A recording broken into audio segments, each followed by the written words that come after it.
Assalamualaikum warahmatullahi wabarakatuh. Perkenalkan, saya Muhammad Azhari Faldi dari kelas 1MA01 Universitas Gunadarma. Di video kali ini, saya akan membahas berita tentang penyimpangan sosial yang saya kutip dari YouTube channel Kompas TV dengan kasus dukun cabul yang mengaku bisa sembuhkan COVID-19. Berikut ini ulasan video singkat dari berita tersebut. Jumat sore, petugas Satreskrim mendatangi lokasi yang diduga sebagai tempat tinggal pelaku pelecehan seksual bermodus penyembuhan COVID-19. Kesehariannya, dukun asusila ini berprofesi sebagai sopir angkutan umum. Saat digeledah di rumah kerabatnya, pelaku tak melakukan perlawanan. Polisi kemudian melakukan penggeledahan rumah pelaku. Dikutip dari laman kompas.com, Polsek Jatiwung mendapatkan laporan dari beberapa wanita yang mengaku sebagai korban dari dukun cabul tersebut di Kecamatan Priuk, Kota Tangerang. Terkait laporan tersebut, diduga ada seorang wanita yang datang ke dukun tersebut untuk menyembuhkan COVID-19. Atas laporan itu, polisi langsung memburu pelaku. Selain mengaku melakukan tindakan pencabulan, para pelapor juga mengaku dipintai uang tunai sebesar 10.000 sampai 50.000 sebagai sarana pengganti pengobatan dan penyembuhan. Setelah menangkap dukun cabul tersebut, polisi memeriksa kejiwaan dukun cabul tersebut di Rumah Sakit Polri, dan pemeriksaan ini dilakukan karena korban dari dukun cabul yang berinisial SD tidak sedikit, yakni 10 orang, kata Kompol Aditya Sembiring selaku Kapolsek Jatiwung. Untuk pengakuan dari pelaku yang sudah disampaikan ke kami dari hasil pemeriksaan singkat, itu yang bersangkutan sudah 2 mingguan melakukan aksinya. Memiliki seorang istri dan 3 orang anak. Mereka mengetahuinya?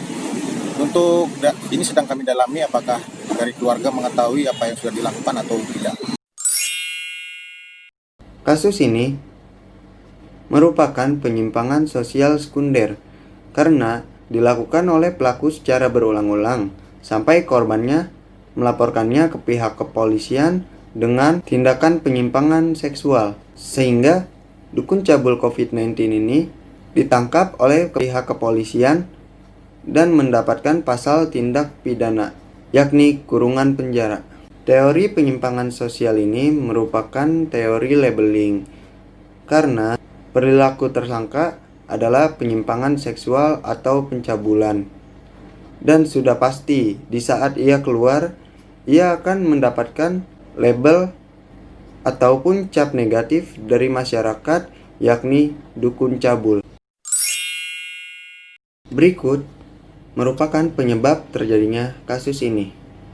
Yang pertama, rendahnya pendidikan dan ekonomi tersangka karena di era pandemi COVID-19 ini. Rendahnya pendidikan dan ekonomi di era COVID-19 ini karena di era pandemi COVID-19 ini terjadi pembatasan sosial berskala besar, yakni PSBB. Jadi, keleluasaan masyarakat untuk beraktivitas menjadi tidak bebas lagi karena aktivitas yang biasa dilakukan oleh masyarakat itu dibatasi secara besar-besaran.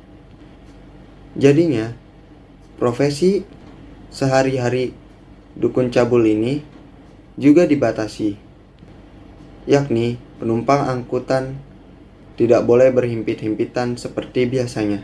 Kedua, kejiwaan dari dukun cabul ini terganggu, dan bisa saja kejiwaan dukun cabul ini terganggu karena ia sudah memakan korban sebanyak 10 wanita sebagai pasien praktik dukun cabul ini. Ketiga, kurang kuatnya iman dan takwa kepada Tuhan Yang Maha Esa. Karena apabila iman dan takwa kita kuat, pasti kita akan tidak tergoda dengan hal-hal yang tidak baik seperti ini. Keempat, nafsu seksual yang tidak terpuaskan. Bisa saja nafsu seksual tidak pernah terpuaskan oleh si dukun cabul ini. Jadinya dia memilih wanita lain untuk melakukan hal yang memuaskan gairah seksualnya. Kelima, sering menonton film porno. Menonton film porno adalah hal yang tidak baik karena menonton film porno kita bisa berhayal yang aneh-aneh. dan setelah itu ingin memuaskan dirinya dengan hal yang berhubungan dengan seks. Berikut ini merupakan cara pencegahan agar kasus ini tidak terulang kembali. Pertama, di era pandemi ini, apabila merasakan gejala-gejala virus COVID-19, alangkah baiknya kita langsung memeriksanya ke dokter ataupun rumah sakit terdekat, serta melakukan tes swab COVID-19. Kedua, di era yang sudah modern ini, jangan lagi percaya terhadap dukun, karena di era yang sudah modern ini, alat-alat medis sudah semakin canggih. Ketiga, apabila ada yang ingin melakukan tindak pencabulan terhadap kita ataupun tindakan penyimpangan seksual, alangkah baiknya kita melawan ataupun berteriak minta tolong kepada orang lain. Keempat, jangan terlalu percaya kepada orang yang belum kita kenal, apalagi dalam kasus ini orang ini mengaku-ngaku bisa menyembuhkan virus COVID-19 dan bingungnya masyarakat pun percaya terhadap omongan dukun ini. Kelima, lebih berhati-hati dan bijak dalam menggunakan media sosial ataupun media massa, karena di media massa dan media sosial itu banyak konten-konten negatif yang sangat mudah untuk menjerumuskan kita kepada hal-hal yang tidak baik. Solusi dari kasus ini yakni: pertama, melaporkan apabila ada yang mengalami kasus serupa, baik diri kita ataupun orang lain. Kita bisa melaporkannya kepada pihak berwajib, RT, RW, ataupun masyarakat sekitar. Kedua, bersikap tegas dan berani kepada pelaku penyimpangan seksual seperti ini. Artinya, kita harus berani melawan apabila ada yang ingin melakukan penyimpangan seksual kepada kita. Ketiga, membekali diri dengan keimanan dan ketakwaan terhadap Tuhan Yang Maha Esa. Karena iman dan takwa yang kuat akan menghalangi kita dari kasus-kasus yang tidak baik seperti ini, ataupun perbuatan yang tidak senonoh. Keempat, mempelajari berbagai hal terhadap pelanggaran hukum, agar kita tahu dan kita dapat menjaga sikap, agar kita tidak terjerumus ke perbuatan-perbuatan yang melanggar hukum. Kelima, menjaga etika dan moral.